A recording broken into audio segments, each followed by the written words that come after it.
ঠান্ডা হয়ে গেলে বড়া হয়ে যায় ভীষণ শক্ত। অনেকেরই কমপ্লেন থাকে ঠান্ডা হয়ে গেলে তালের বড়া একদম শক্ত হয়ে যায়। আবার অনেকে এরকম অভিযোগ করে তালের বড়া ঠান্ডা হয়ে গেলে একদম নরম হয়ে যায়। আজকে একদম সঠিক পরিমাণ ও পরিমাপ সহ তালের বড়ার রেসিপি তোমাদের সাথে শেয়ার করছি। একবার রেসিপিটা লিখে রাখো, যতবারই বানাবে ততবারই হবে একদম পারফেক্ট। জানি রেসিপি আপলোড করতে একটু দেরি হয়ে গেল, তবুও বলবো এই রেসিপিটা একবার দেখে রাখো। আশা করি আর কোনোদিনই কোনো রকম তালের বড়া নিয়ে অভিযোগ তোমাদের হবে না। তো চলো ঝটপট রেসিপি শেয়ার করি। এই একটি কাপ আমি নিয়েছি, যা মাপ নেব সব এই চায়ের কাপের মাপ অনুযায়ী করব।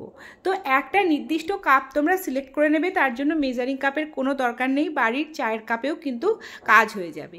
আমি এই কাপের 2 কাপ মতো তালের কাঁচ নিয়েছি। তালটাকে আগেই পাল্পটাকে বের করে মানে ছেঁকে এরকম পাল্প বানিয়ে নিয়েছি এবং 2 কাপ মতো তালের পাল্পটা আমি এখানে ব্যবহার করেছি। যে কাপের আমি নেব তালের পাল্প, সেই কাপেরই সব জিনিসগুলো আমি এখানে ব্যবহার করব। ওই কাপেরই হাফ কাপ নিলাম নারকেল কোড়া এবং হাফ কাপের থেকে একটু বেশি নিলাম গুড়। ঠিক এই কাপেরই কিন্তু সব পরিমাণগুলো আমি নিয়েছি। এবার এখানে 4 চামচ মতো দিলাম সুজি। যে ছোট দানার সুজিগুলো হয় সেই সুজিটাই ব্যবহার করেছি। বড় চামচের 4 চামচ মতো সুজি এখানে আমি দিয়েছি। এবার ভালো করে সব কিছুকে মিশিয়ে নিচ্ছি। এটা ভালো করে মেশানো হয়ে যাওয়ার পর খুব ভালো করে সব কিছু যখন একসাথে ব্লেন্ড হয়ে যাবে, তারপরে কিন্তু আমি এর মধ্যে শুকনো উপকরণটা অ্যাড করব। ভালো করে মেশানো হয়ে গেলে 1 চিমটে লবণ দিলাম, তাহলে যেহেতু মিষ্টি রান্না তাতে মিষ্টিটা কিন্তু ব্যালেন্স থাকে। আর দিলাম হাফ চামচ মতো মৌরি। এবার যে চায়ের কাপটা ব্যবহার করেছি সেই কাপেরই উঁচু উঁচু 1 কাপ দেব গমের আটা। আটাটাকে একবারে না দিয়ে অল্প অল্প করে দিয়ে হ্যান্ড হুইস্কারের সাহায্যে ভালো করে আমি মিশিয়ে নিচ্ছি। একটু একটু করে দিচ্ছি আর মেশাচ্ছি। এইভাবেই পুরো আটাটা দিয়ে আমি কিন্তু ভালো করে ফেটিয়ে নিয়েছি। আর একটু ভালো করে ফেটাতে হবে, তাহলে তালের বড়াগুলো বেশ লাইট হবে, ভালো বেশ ফুলে উঠবে এবং ভেতরটা ভালো রকমভাবে ভাজা হবে। তো অল্প অল্প করে দিয়েই কিন্তু এটা এক সাইডে ভালো করে ঘুরিয়ে ফেটিয়ে নিতে হবে। প্রথমেই হ্যান্ড হুইস্কারের সাহায্যে ফেটিয়ে নেওয়ার পর আমি এটাকে কিন্তু হাত দিয়েও কিছুটা ফেটিয়েছি এবং ব্যাটারটাকে একটু লাইট মতো করে নিয়েছি। আর এর মধ্যে কিন্তু কোনো রকম কোনো বেকিং সোডা বা বেকিং পাউডার আমি দিইনি।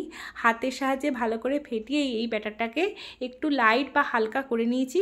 তাতে কিন্তু তালের বড়াগুলো খুবই ভালো হয়। এই সব ছোটোখাটো টিপসগুলো ফলো করলে কিন্তু তালের বড়াগুলো একদম পারফেক্ট হবে। তো দেখো আমার এই রকম কনসিস্টেন্সি এসছে। তোমরাও কিন্তু ব্যাটারটার ঘনত্বটা এই রকম ঠিক রাখবে, যেরকম ছবিতে দেখানো আছে। এই রকম রাখলে কিন্তু তালের বড়াগুলো একদম পারফেক্ট হবে।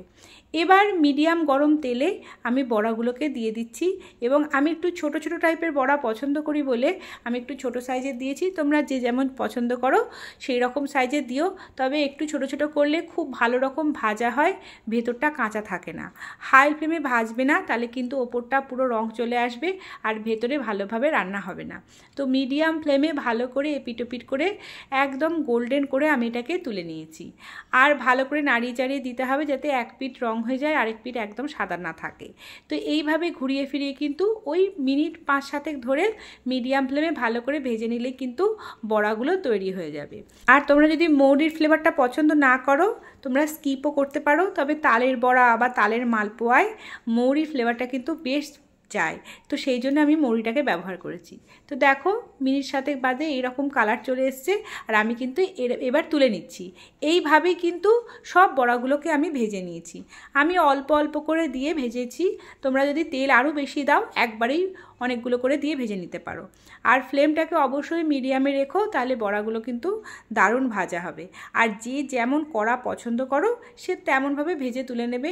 আমি মিডিয়াম কড়া পছন্দ করি বলে আমি একটু গোল্ডেন ব্রাউন করেই নামাচ্ছি সব বড়াগুলো। তোমাদের ইচ্ছা মতো তোমরা নামিয়ে নিও। তো দেখো আমার 2 ব্যাচ কিন্তু বড়া ভাজা হয়ে গেছে এবং দেখতে কিন্তু দারুণ হয়েছে আর খেতে অপূর্ব হয়েছিল। তো এইভাবেই কিন্তু আমি সব বড়াগুলোকে ভেজে নিয়েছি। আর বড়া ভাজার পর কিছুক্ষণ এরকম স্ট্রেনারে রেখে দেবে যাতে তেলটা তলায় ঝরে যায়, আর একটা টিস্যু পেপারের ওপর সবগুলো বড়াকে তোমরা ঢেলে দেবে। কিছুক্ষণ পর যখন টিস্যু পেপারে তেলগুলো সব একদম অ্যাবজর্ব করে নেবে, তারপর তোমরা এটাকে ঠান্ডা করে বয়ামে ভরে রাখবে। তো দেখো তালের বড়া কিন্তু আমার রেডি। আর কি সুন্দর কালার এসছে, অপূর্ব হয়েছিল খেতে, না শক্ত না নরম, ঠান্ডা হয়ে গেলেও একই রকম থাকবে এই বড়া। তো আমার এই রেসিপি দেখে তোমরা অবশ্যই বানিও কিন্তু, আর বানালে কেমন হলো কমেন্টে লিখে জানিও। একটা বড়া ভেঙে দেখাচ্ছি, দেখো কতটা পারফেক্ট হয়েছে। তো আজকের মতো আসি, সকলে ভালো থেকো।